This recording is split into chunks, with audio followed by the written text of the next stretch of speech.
নামাজ হলো ফরজ। আগে হলো নামাজকে আল্লাহ ফরজ করেছেন, নামাজ পড়ো, এরপরে কুরবানির কথা বলেছেন। নামাজ নাই অথচ কুরবানি করে এমন লোক অনেক আছে আমাদের দেশে। এই জন্য আল্লাহ রাব্বুল আলামিন শেষ জামানার উম্মত হিসাবে আপনারা আল্লাহ রাব্বুল আলামিন কবুল করেছেন জন্য এই সম্মানটাকে দুনিয়ায় এখনো ধরে রাখছেন। যদি ওই নিয়মটা চালু থাকতো হাবিল এবং কাবিলের মতো, যে কুরবানি যার কবুল হবে তারটা চলে যাবে, আর যারটা কবুল হবে না ওখানেই পড়ে থাকবে। এবার কত বিপদ ছিল দেখো। এই জন্য ইব্রাহিম আলাইহিস সালামকে আল্লাহ পরীক্ষা শুরু করলেন।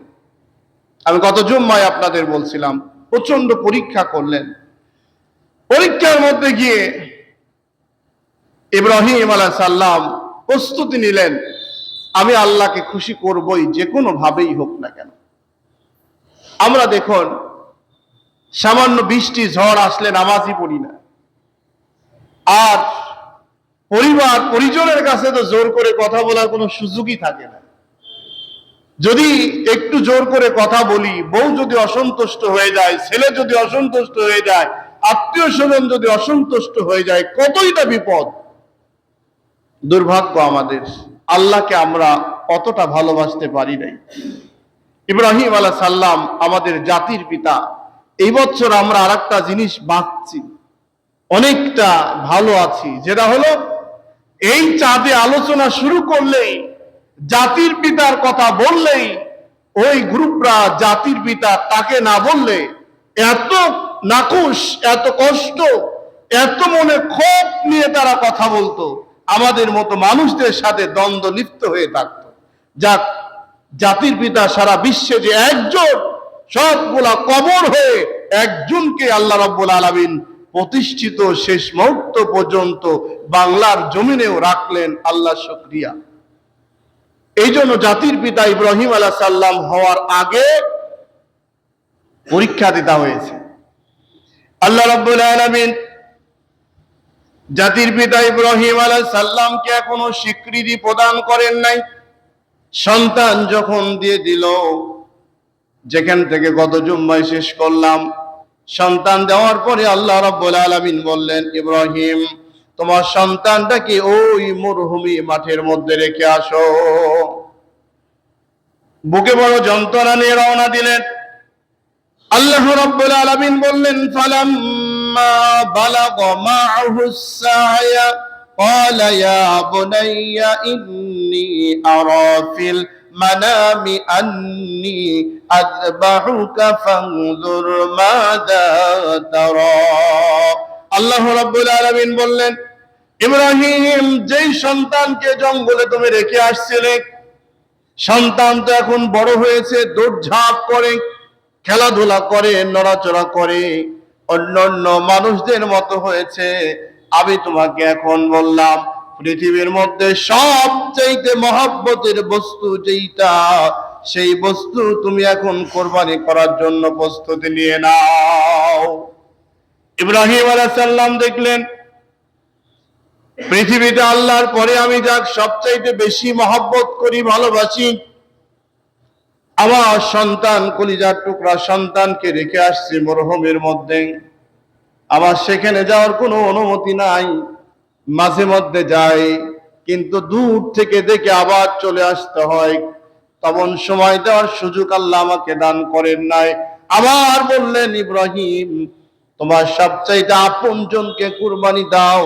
তার মানে পৃথিবীর মধ্যে আমার কাছে আমার সন্তানের চাইতে আপন বলতে আর কাউকে আমি খুঁজে পাই না। ইব্রাহিম আলাইহিস সালাম রওনা দিলেন সেদিকে।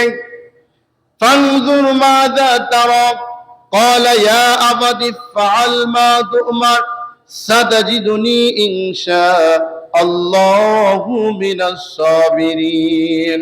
ইব্রাহিম আলাইহিস সালামকে সন্তানের দিকে আগাচ্ছেন।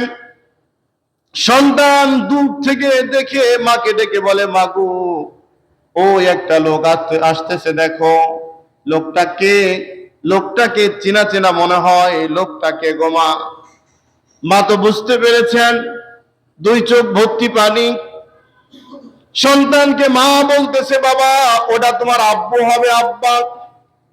বললে যে আম্মু গো, আব্বাকে তো কোনো সময় ওইভাবে দেখি নাই, কোলেও তো আব্বা আমাকে কোনো দিন লাই নাই। লোকের ছেলেরা শুনেছি, ছেলেরা যখন খেলাধুলা করে, সন্ধ্যাবেলা যখন হয়ে যায়, বাবা দূর থেকে এসে কোলে করে বাড়িতে ফিরে নিয়ে যায়। আমার কোনোদিন আমার বাবা কোলে নিয়ে তো বেড়ানোর সুযোগ হলো না গো মা। ও মা, আমি কি সন্তান আব্বুর কাছে যাব নাকি? সন্তান দৌড় দিয়ে বাবার দিকে ধাবিত হচ্ছে, আর বাবা সন্তানের দিকে ধাবিত হচ্ছে। এমন মুখামুখি অবস্থায় যখন গেলেন, আল্লাহ ব্রেক করে দিয়ে বললেন, ইব্রাহিম, বেশি মহব্বত যদি করো তাহলে পরীক্ষায় তুমি ফেল হয়ে যেতে পারো। এই মুহূর্তে দাঁড়িয়ে স্ত্রীর থেকে অনুমতি নাও, আর সন্তানকে নিয়ে ওই পাহাড়ের দিকে যাও। কুরবানি কত কঠিন দেখেন আপনি, যে এই যে লম্বা সময় পরে সন্তান দিলেন আল্লাহ, এরপরে সন্তানকে ভালোবাসা, এই সম্পর্কে আমাকে আপনাকে তো আর বোঝানোর দরকার নেই। যাদের সন্তান আছে, সন্তান কি ভালোবাসা, মহব্বত, এটা বোঝানোর জন্য ওই পিতা মাতাকে আর দরকার নাই। আমরা আগে বুঝতাম না, এখন তো বুঝি। ইব্রাহিম আলাইহিস সালাম বুক ভরা পানি নিয়ে যাচ্ছে, বুকে যন্ত্রণা, চোখ ভর্তি পানি, এমন অবস্থা। স্বামী স্ত্রী দুইজনা বললেন যে আল্লাহ স্বপ্নের কথা স্ত্রীর সামনে প্রকাশ করলেন, কিন্তু জবাই করবে কথা বললেন না সরাসরি স্ত্রীর কাছে। এবার বললেন, সন্তানটাকে একটু সাজে গুছিয়ে দাও, আমি একটু এক জায়গায় যাব, সন্তানটাকে নিয়ে যাব। মা আনন্দ চিত্তে বাবার সঙ্গে সন্তানকে সাজিয়ে গুছিয়ে দিল। যাওয়ার পথে সন্তান শুধুমাত্র শুনেছে, তোমাকে আল্লাহ স্বপ্ন, আমাকে আল্লাহ স্বপ্নে বলেছেন তোমাকে কোরবানি করা লাগবে। কোরবানি মানে হলো জবাই করে দুনিয়া থেকে বিদায় করে দিতে হবে, এমন চিন্তা সন্তানের মাথায় ঢোকে নাই। নিয়ে গেল, নিয়ে যাচ্ছে, যায় রাস্তার দিকে। হঠাৎ করে ইব্রাহিম আলাইহিস সালাম একটা দড়ি নিল। সন্তান জিজ্ঞাসা করে, আব্বু দড়ি কি করবা? বলল, দড়িটা প্রয়োজন হতে পারে, যাই সেখানে নিয়ে যায়। এমন সময় লম্বা ঘটনা চলে গেল, বাপ বেটা দুইজনায়। যাওয়ার পরে বললেন, বাবারে তোমাকে জবাই করার জন্য আল্লাহ বলছেন, কোরবানি দেওয়ার জন্য বলছেন। সন্তান বলল, আব্বু গো, আল্লাহ যদি কোরবানি দেওয়ার জন্য আমাকে বলেন, আমি নিজে প্রস্তুতি গ্রহণ করলাম। আসলামা ওয়া তাল্লাহু লিল জাবিল। সুবহানাল্লাহ বলেন, এই যে রাজি হয়ে গেলেন, কোনো কথা নাই, কোনো প্রশ্ন নাই। আল্লাহ বলছেন, আমিও রাজি। সামি'না ওয়া আতা'না, শুনেছি, আমি রাজি হয়ে গেলাম, আমাকে জবাই দেওয়ার জন্য আব্বু প্রস্তুতি গ্রহণ করেন। সুবহানাল্লাহ বলেন, আমি আপনি ত্যাগ স্বীকার করতে পারি না, আমার পরিবার তো দূরের কথা, আমি নিজেই শিক্ষা গ্রহণ করতে পারি নাই। ছোট্ট ছেলে বললেন যে আব্বু, আল্লাহ স্বপ্নে দেখিয়েছেন কুরবানি করার জন্য।